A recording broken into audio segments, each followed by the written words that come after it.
जय माँ आदि शक्ति, जय माँ जगत जननी, जय माँ जगदम्बा। प्रिय मित्रों, आप सभी को नमन करते हुए आप सभी का अभिनंदन करता हूँ। आज आप सभी की सेवा में मैं उपस्थित हूँ सफल साधक के विशिष्ट लक्षण को लेकर के। अगर आपका मंत्र सिद्ध है, आपके इष्ट आपके लिए सिद्ध हैं, प्रसन्न हैं आपसे, तो आपको जिन लक्षणों को आप सभी के सामने अभी मैं प्रस्तुत करूँगा, वह लक्षण आप में अवश्य होगा। और सबसे बड़ी बात कि यह लक्षण यक्षिणी, योगिनी, भूत, बैताल, पिशाच, कर्ण पिशाचिनी, चेटक, जो इनकी साधना करता है, उन्हें दिव्य उपासक नहीं माना जाता। दिव्य उपासक उन्हें कहा गया है जो त्रिदेव की, त्रिदेवियों की, 10 महाविद्याओं की साधना करे, उसे योग्य श्रेष्ठ उपासक माना जाता है। भगवान श्री हरि विष्णु की, महादेव की और ब्रह्मा जी की, साथ में भगवान सूर्य की करता हो, भगवान श्री गणेश की, हनुमान जी की, भैरव जी की, ऐसे लोगों को दिव्य उपासक कहा जाता है। जो इनकी उपासना साधना करते हैं, उन्हें दिव्य उपासक कहते हैं। सबसे पहला लक्षण है आज्ञा चक्र पर कंपन होना, वाइब्रेशन होना, एक झंझनाहट सा आपको वहाँ महसूस होगा।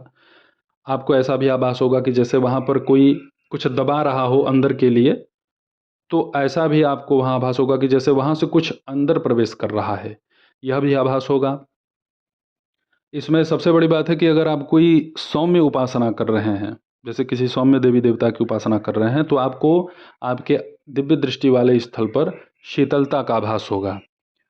और साथ ही अगर आप किसी उग्र देवी देवता की साधना कर रहे हैं, तो आपको वहाँ पे जलन का आभास होगा, गर्मी का आभास होगा।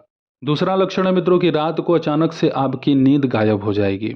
अचानक, इसमें कोई रोग व्याधि आपको नहीं होगा, आप बिल्कुल नहीं सोएंगे। अगर आपको कोई अवसाद से ग्रसित मान ले, आपके घर में कोई ये समझे कि आप विक्षिप्त हैं, आप मानसिक रूप से विकृत हो चुके हैं, अगर आपको कोई नींद का दवा भी दे दे, वह नींद का दवा भी आपको सुला नहीं सकता है। यह है देवी शक्ति आपके साथ, वह कोई नकारात्मक ऊर्जा नहीं होती। आपका मंत्र आपके लिए सिद्ध हो चुका है और सिद्ध व्यक्तियों के अंदर रात्रि में जागरण करने की क्षमता एक सामान्य व्यक्ति से कहीं ज़्यादा होती है। कभी कभी नींद जो है 3 दिन, 5 दिन, 7 दिन तक नहीं लगता, लेकिन फिर भी उस व्यक्ति के अंदर कोई परेशानी देखने को नहीं मिलती। तीसरा लक्षण है मित्रों कि आपको ऐसा आभास होगा कि आपके शरीर में कुछ रेंग रहा हो, जैसे कुछ चलने जैसा आभास होगा आपके रीढ़ की हड्डियों में। जहाँ भी चक्र हैं, सप्त चक्र जो हमारे शरीर में हैं, वहाँ पे भी आभास हो सकता है। और सबसे ज़्यादा आभास आपको होगा मूलाधार चक्र पर, सहस्रार चक्र पर।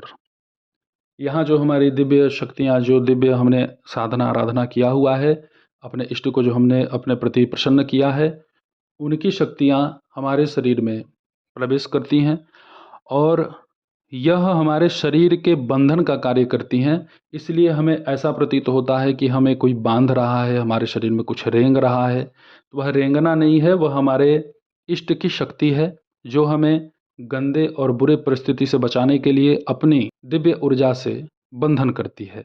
हमारे इष्ट की शक्ति हमारा बंधन करती है। चौथा लक्षण है शरीर का बिल्कुल हल्का हो जाना।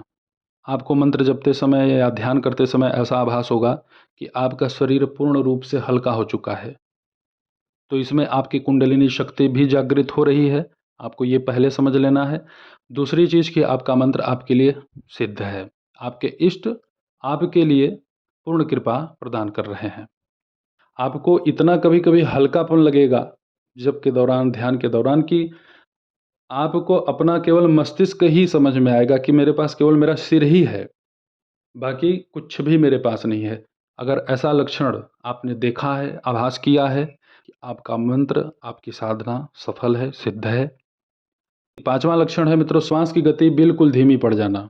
ऐसा भी कभी कभी आभास होगा कि हमारा श्वास ही नहीं चल रहा है, और ऐसी परिस्थिति तब होती है जब हमारा मंत्र हमारे लिए जागृत होता है, हमारे इष्ट हमारे लिए जागृत होते हैं, और शरीर में जो कुंडलिनी शक्ति है, विशेष करके सुषुम्ना नाड़ी जो है, हमारे मध्य की नाड़ी सुषुम्ना है, वह उस समय पूर्ण रूप से जागृत हो जाती है।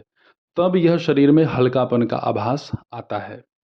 सातवां लक्षण है मित्रों यदि आपका विवाह हुआ है, पति अपने स्त्री के समीप जब सोने जाता है और स्त्री जब अपने पति के पास सोने जाती है, तो उस समय उन्हें उनके इष्ट का या इष्ट की किसी विशिष्ट शक्तियों का पूर्ण आभास होता है।